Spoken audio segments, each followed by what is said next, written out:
दोस्तों आज आईपीएल का सबसे बड़ा और जबरदस्त मुकाबला खेला गया। आज दो राइवल सामने सामने थीं। जी हां, आज सीएसके और आरसीबी के बीच मैच खेला गया, जहां ऋतुराज ने टॉस जीतकर आरसीबी को पहले बल्लेबाजी करने का निमंत्रण दिया और आरसीबी के सलामी बल्लेबाजों ने सीएसके के गेंदबाजों को शुरू से ही धोना शुरू कर दिया।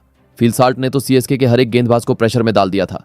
फिल साल्ट बेहतरीन बल्लेबाजी कर रहे थे, लेकिन फिर 5वें ओवर में धोनी की बेहतरीन स्टंपिंग की वजह से सीएसके को पहली सफलता मिली। नूर अहमद ने फिल साल्ट को 22 रन पर चलता कर दिया। पावर प्ले में आरसीबी का स्कोर 56 पर 1 विकेट था। इसके बाद आए देवदत्त पडिक्कल।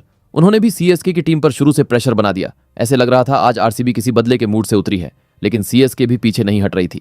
8वें ओवर में ऋतुराज के बेहतरीन कैच के चलते पडिक्कल 14 गेंदों में 27 रन बनाकर आउट हो गए। विराट एक चोर संभाले खड़े थे। 10 ओवरों के बाद आरसीबी का स्कोर 93 पर 2 विकेट था। फिर 12वें ओवर में जडेजा ने एक मौका बनाया था जहां रजत पट्टीदार आउट हो सकते थे, लेकिन दीपक हुडा ने आसान सा कैच ड्रॉप कर दिया। यही नहीं, अगले ओवर में एक और मौका था, लेकिन इस बार राहुल त्रिपाठी ने कैच छोड़ दिया। लेकिन फिर अगले ही गेंद पर विराट लंबा शॉट खेलने के चक्कर में अपना विकेट दे बैठे। विराट 30 गेंदों में सिर्फ 31 रन ही बना सके। इसके बाद कप्तान रजत ने आरसीबी की कमान को संभाला और स्कोर को आगे लेते चले गए और 15 ओवरों के बाद आरसीबी का स्कोर 138 था। हालांकि दूसरी छोर पर उन्हें लियम लिविंगस्टोन का साथ नहीं मिला, क्योंकि वो सिर्फ 10 रन बनाकर चलते बने। लेकिन रजत पट्टीदार ने आज ठान लिया था कि आज वो सीएसके को उनके ही घर में धूल चटाएंगे, क्योंकि सिर्फ 30 गेंदों में उन्होंने अपना 50 पूरा कर दिया। इसके बाद जीतेश भी सिर्फ 12 रन ही बना सके।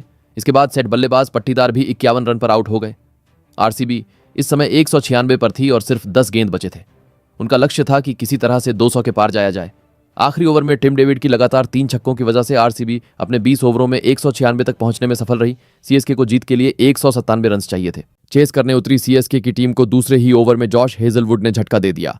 राहुल त्रिपाठी को चलताकर आरसीबी ने पहला विकेट अपने नाम कर लिया। उसी ओवर में हेजलवुड ने कप्तान ऋतुराज गायकवाड़ को भी चलता कर दिया। 2 विकेट गिरने के बाद विराट कोहली का खुशी का ठिकाना ही नहीं था। आरसीबी की टीम बड़ी ही तगड़ी गेंदबाजी कर रहे थे। सभी बॉलर्स बड़ी ही खतरनाक लग रहे थे, जिसके चलते 5वें ओवर में भुवनेश्वर कुमार ने दीपक हुडा को भी चलता कर दिया। 6 ओवरों के बाद सीएसके की टीम सिर्फ 30 रन ही बना पाई। आरसीबी की टीम जब बॉलिंग कर रही थी, ऐसे लग रहा था मानो कि ये पिच अब बॉलिंग पिच बन गई हो। सीएसके के बल्लेबाज शॉट्स ही नहीं खेल पा रहे थे, जिसके चलते सैम करन को भी लिविंगस्टोन ने सिर्फ 8 रन पर पवेलियन भेज दिया। इसके बाद मैदान में रचिन रवींद्र और शिवम दुबे मौजूद थे, जहां 11 ओवरों में सीएसके की टीम को वो सिर्फ 73 के स्कोर तक ही पहुंचा सके। सीएसके की टीम पूरी तरह से बैकफुट पर थी और आरसीबी की टीम ने ड्राइवर सीट पकड़ लिया था। इसके बाद जब यश दयाल 13वां ओवर लेकर आए, तो एक ही ओवर में पहले तो यश दयाल ने रचिन रवींद्र के डंडे उखाड़े।